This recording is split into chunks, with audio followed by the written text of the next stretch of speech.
Like and subscribe to PalsFundamentals for more content like this. Sources linked below. Welcome, everyone. Today, we're doing a Faroes news report. We'll be going through recent developments, sticking just to the key facts from the sources. The idea is to give you the straightforward information, no extra commentary from us. Exactly, just the facts. Let's start with government and social affairs. There's been a significant development there. Okay, what's happened? Well, the Ombudsman has censured the child protection services in Tórshavn municipality. Censured? That sounds serious. Why? It relates to how they handle a specific case and also significant delays in responding during the complaint process itself. Delays. How significant? Well, the report points out they missed their legal 6-month reassessment deadline twice. Twice. Yeah. An assessment due May 2024 happened in August. Then another one due February 2025 was only done in May. That's nearly 3 months late. And what was their reason? They cited a heavy workload, but the Ombudsman explicitly stated that, that's not an acceptable reason for missing statutory deadlines. Right. Okay, moving to politics. It looks like Parliament is wrapping up early. That's the sense, yes. Seems unlikely there'll be more sessions before Ólavsøka. Which is their national holiday, but also marks the start of the new parliamentary session. Exactly. So this break means any pending proposals, like the one for the Suðuroy Tunnel, might just lapse if nothing changes. They'd have to be reintroduced. Okay.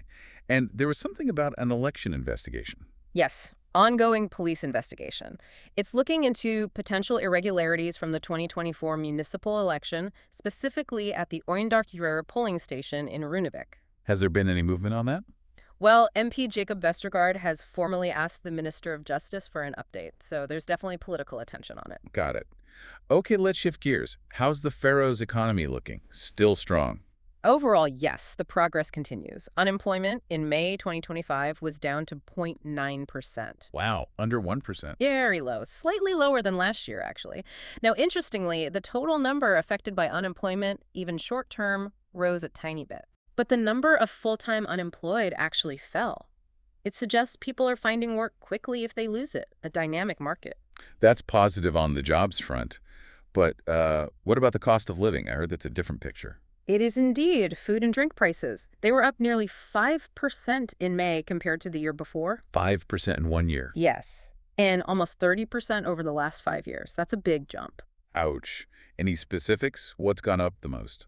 Meat, particularly lamb, saw increases over 10%.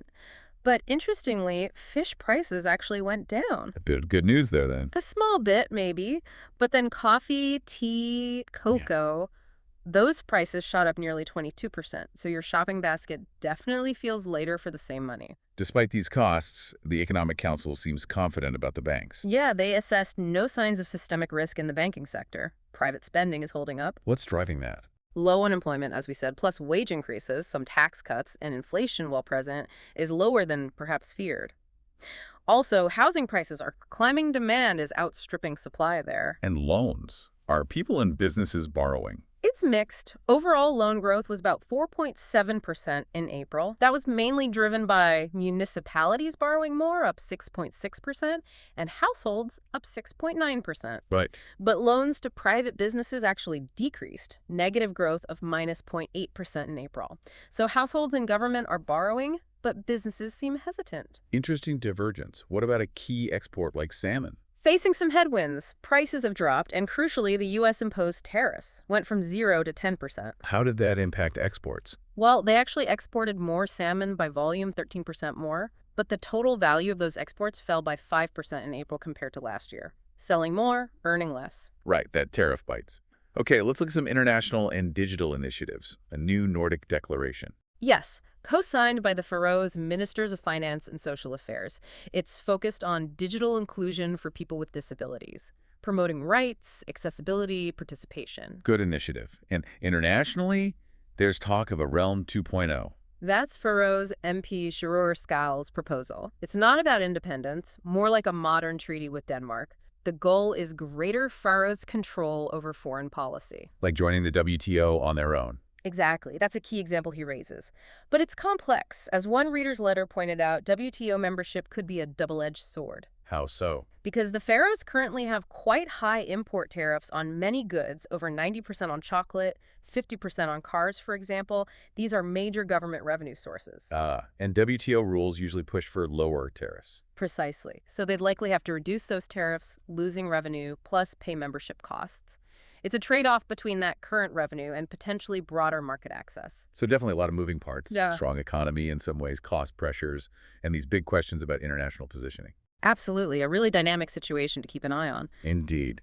Well, that covers the main points from our sources for this Faroes news report. Like and subscribe to PalsFundamentals for more content like this. Sources linked below.